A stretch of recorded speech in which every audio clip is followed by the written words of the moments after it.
Next है कि दुकान वालों के जो पुलिस नगर निगम के प्राइवेट वर्दी में लोग हैं वो 3,000 5,000 के चालान करके रुपए मांगते हैं सामान फुटपाथ पर रखने के नाम पर। सामान उठाकर ले जाते हैं और विरोध करने पर सड़क के विस्तार के लिए, ये सब चीजें हैं। दुकान पर जो फुटपाथ पर धमका के, देखो मैंने आपको पहले भी बताया था, इसके दो रास्ते हैं। रास्ता नंबर एक है वही जो हमने मास्क वाले मसले पर किया था। मास्क वाले मसले पर वीडियो वायरल हुई, मैं जेल चला गया, जेल से बाहर आया, बाहर आने के बाद फिर समाज में घूमा।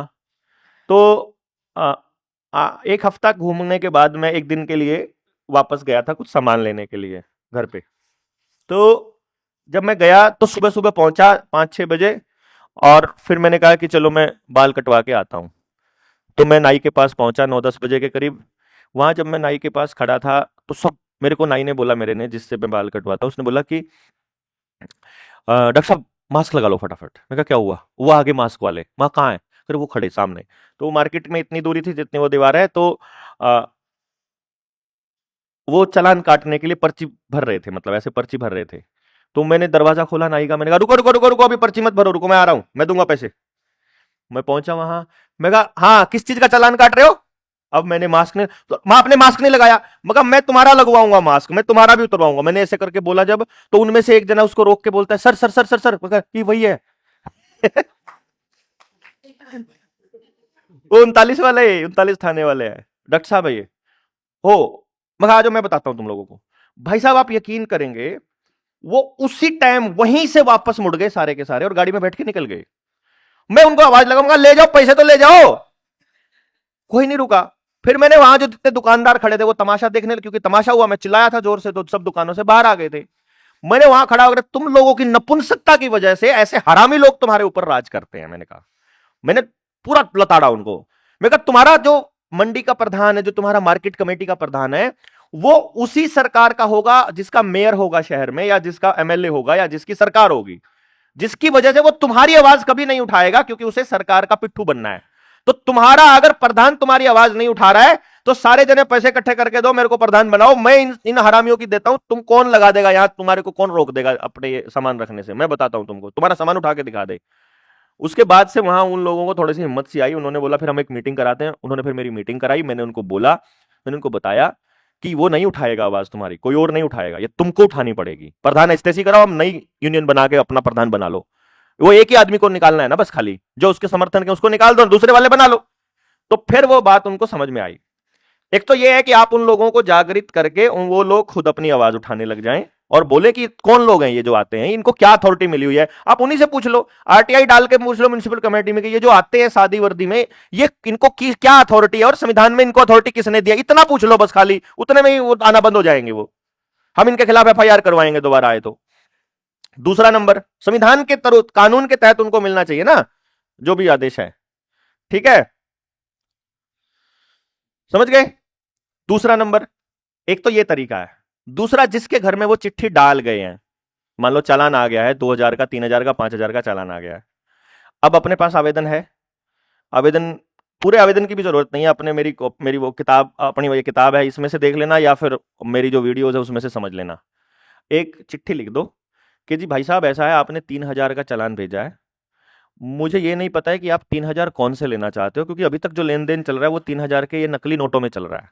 अब हमें पता चल गया है कि नकली नोट है, तो उसके हिसाब से जो अकाउंट नंबर उन्होंने दिया है, मैं उस अकाउंट नंबर, क्योंकि उन्होंने दिया होता है उस पर्ची के अंदर कि ये पैसे यहां जमा कराने हैं, उसमें बताना है कि ये 3,000 रुपए आपने बोला है, ये 3,000 रुपए के हिसाब से मतलब जो नकली नोट है इसकी जो वैल्यू है, असल में वो एक भाषा है, वो हम आपको बता देंगे कि भाई ये भाषा है, और इसमें जो हमारा असली रुपया है, जो भारत का रुपया है, क्योंकि मैं एक लॉ अबाइडिंग सिटीजन हूं और मैं ये गलत काम नहीं करता हूं, तो उसके हिसाब से मैं फुल पेमेंट, आपका जो 60 पैसा बनता था या 50 पैसा बनता था, वो मैंने आपके अकाउंट में भेज दिया है।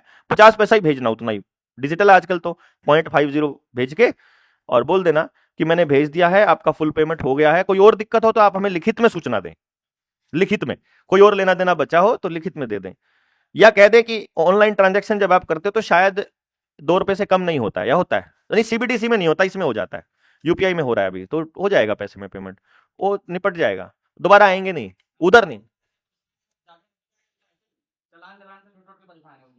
इसी में हो जाएगा। हाँ, आप एक का केस भेजो, उनको बोलो कि मैं ऐसे करके भेजने वाला हूं, आप में से कोई लड़ने के लिए तैयार हो, बोलने के लिए तैयार हो, तो उसको मेरी वाली वो वीडियो सुना दो, वो समझ जाएगा। जो भी आएगा पूछने, उसको बोलना मैंने पेमेंट कर तो दिया है, आप लिखित में दो जो देना चाहते हो, कि मेरा पेमेंट असली नहीं है, आप लिखित में दो।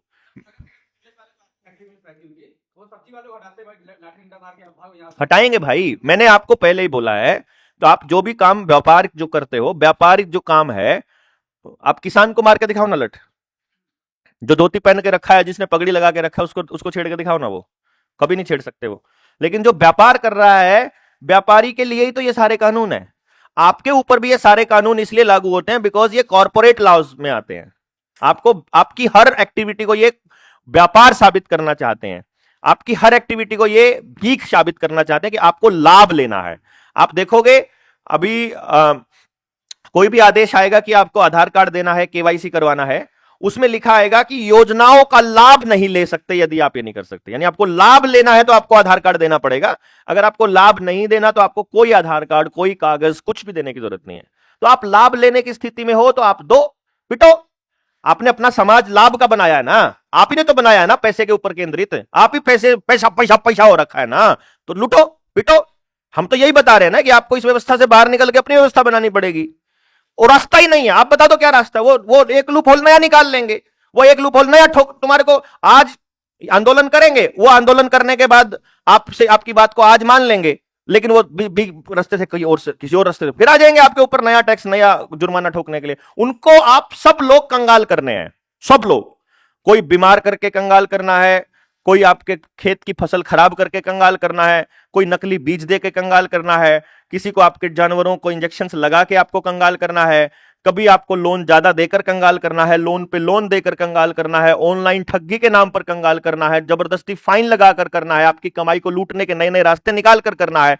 उनको आपको कंगाल करना है, नशे के नाम पर करना है, किसी भी चीज पर। आप कंगाल होने के बाद गुमराम होने के लिए तैयार हो, क्योंकि संगठित रहने की आपको आदत रही नहीं, आपको तो लड़ने की आदत पड़ी, आपको घर में भी परिवार की तरह रहने की आदत नहीं रही है, बाकी समाज के साथ तो कैसे रहोगे। उनको पता है ये बात, अकेले आदमी को तो जब मर्जी पीट लो।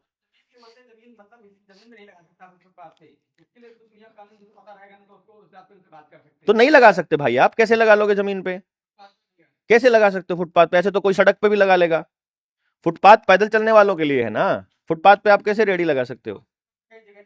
तो इसीलिए तो बनाई व्यवस्था ये उन्होंने सारी जगह को, इसलिए तो वो काबू कर रहे हैं। पार्क के आसपास भी वो फुटपाथ इसलिए तो बनाया है कि ताकि वहां भी ना खड़ा हो जाए कोई, बैठ जाए, लेट जाए, सो जाए। तभी तो वो हर जगह पर उसको एनक्रोच कर रहे हैं, तभी तो हर जगह को अपनी बता रहे हैं वो। हाँ, वो इसलिए है, आप ऐसे थोड़ी है। लेकिन इससे कुछ बनेगा नहीं ना, लोन पे गिरवी रखा है वो ठीक है, वो वर्ल्ड बैंक के पास रखा है वो ठीक है, लेकिन उससे कुछ बात नहीं बनेगा, उनका है वो। आपने दिया है ना कब्जा उनको, आप ही ने तो दिया है, समाज के लोगों ने ही तो दिया है ना। वो नहीं ले रहे अपना कब्जा वापस, तो इसमें उनको वो तो गुंडे हैं, वो तो बदमाश हैं, वो तो अपने तरीके से चलेंगे, वो तो आपके तरीके से क्यों चलेंगे? क्यों जी? आप अपनी शराफत में चुपचाप बैठे हो, आप अपने अधिकार के लिए भी नहीं लड़ रहे, आप अपने बच्चों के लिए भी नहीं लड़ रहे, लूट के खिलाफ भी नहीं लड़ रहे, अत्याचार के खिलाफ भी नहीं लड़ रहे। और किसको गुलामी कहते हैं वो अपन ने कल बताई ही थी, मानसिक गुलामी, इसी को तो कहेंगे। अरे भाई, आप फुटपाथ के ऊपर आप कैसे लगा सकते हो यार, कमाल है, आरटीआई नियम कैसे कर सकते हो? ओ चाचा, फुटपाथ है, वो पैदल चलने वालों के लिए है, वो फुटपाथ नाम ही उसका फुटपाथ है, वो रेडी लगाने के लिए नहीं है, व्यापार का केंद्र, व्यापार करने के लिए नहीं है। वो मेला कहीं लगता है, उस मेले में वो जगह बनती है अपना सामान रखने की, वहां पर वो क्योंकि एक दो दिन के लिए होती है, परमानेंट नहीं होती है। आप परमानेंट कब्जा कैसे कर लोगे किसी चीज का? गुंडागर्दी के नाम पे कर लो, फिर कोई रोकने का नहीं। सारे सारे इकट्ठे हो जाओ, जितने भी फुटपाथ पे अपना सामान रखते हैं ना, सारे इकट्ठे हो जाओ, सारे लट ले लो। आ तू देख, तेरे को बताता हूं, देता हूं 3,000 5,000, तब तो कर लो। अदर समाज इकट्ठा हो गया, इनका कोई कानून काम का नहीं है। समाज इकट्ठा, आपको क्या करना पड़ेगा सारों को, अगर इसके लिए सही नियम अगर आपको जानना है, अगर आपको सब इस लूट से बाहर निकलना है, इस पूरे कर्जे से एक एक मुश्त, एक लेटर से, सरकार को भेजे हुए एक चिट्ठी से आप मुक्त हो सकते हो, कि पूरा समाज मिलकर एक चिट्ठी भेज दे, हम तुम्हें कंसेंट नहीं देते, हम अपनी कंसेंट विड्रॉ करते हैं। कंसेंट क्या? तुम्हारे हिसाब से चलने की कंसेंट हमने दी ना, ये उनके हिसाब से चलने की परमिशन, उनको चलाने की परमिशन हमने दे रखी है, हम वो कंसेंट अपनी वापस ले, बिकॉज इनका सारा सिस्टम उस कंसेंट पे चलता है। और हम जो यहां जो जागरण कर रहे हैं इसी कंसेंट का, पहले आपको ये तो बता दे कि यार आप परमात्मा के बंदे हो, ऊपर वाले की रोशनी से चलते हो, वो ऊपर वाले की जो रोशनी, हवा, धूप, पानी है वो पेड़ों को मिलता है, वहां से आपको ऊर्जा मिलती है, उस पेड़ से जो भोजन मिलता है वो आपके शरीर का एक एक सेल में जो एनर्जी है, जो करंट बनता है वो उस माइट्रोकॉन्ड्रिया में जो बन रहा है वो उस खाने से बनता है। यानी आपकी ऊर्जा का जो स्रोत है वो भोजन है, और भोजन का स्रोत वो सूरज है। यानी आपकी सांस, एक एक सांस परमात्मा की मर्जी से चल रही है, उस सांस को कोई सरकार नहीं चला रही है। मैं आपको यह बताने की कोशिश कर रहा हूं, जब आपकी सांस परमात्मा की मर्जी से चल रही है तो आप इस सरकार की मर्जी से क्यों चल रहे हो? पहले तो आपको अपना अस्तित्व तो खोज लो पहले कि आप कौन हो, आप क्या हो। आपको अपनी अपनी हैसियत ही नहीं पता कि आप परमात्मा का रूप हो, और आपके ऊपर ये लोग, गुंडे लोग, बदमाश लोग राज करते हैं। क्योंकि परमात्मा कभी किसी पर राज नहीं करता, वो क्या करता है, आपको दिमाग दे देता है और आपको कहता है अपने विवेक से अपना काम कर। वो राज करने की पोजीशन, शैतान होता है वो राज करता है, और शैतान का जो हथियार है वो है लालच और डर। तो आप लोगों को बिजनेस करने का लालच है और नुकसान होने का डर है, इसीलिए आप फंसते हो। क्यों जी? या तो कैश लेने का लालच है, या कुछ चले जाने का डर है, अकेले रहने का डर है, या कुछ भी डर है, मतलब आपकी कमजोरी का डर, कुछ भी। आप देख लो, आप किसी अधिकारी के सामने बोल नहीं पाते हो या कुछ भी नहीं कर पाते हो, उसके मूल में क्या है? लालच या डर, बस दो ही चीजें हैं। आप इससे मुक्त हो जाओ, बात खत्म, कुछ भी नहीं बचता। ना डरना, डरना बंद कर दो और लालच खत्म कर दो।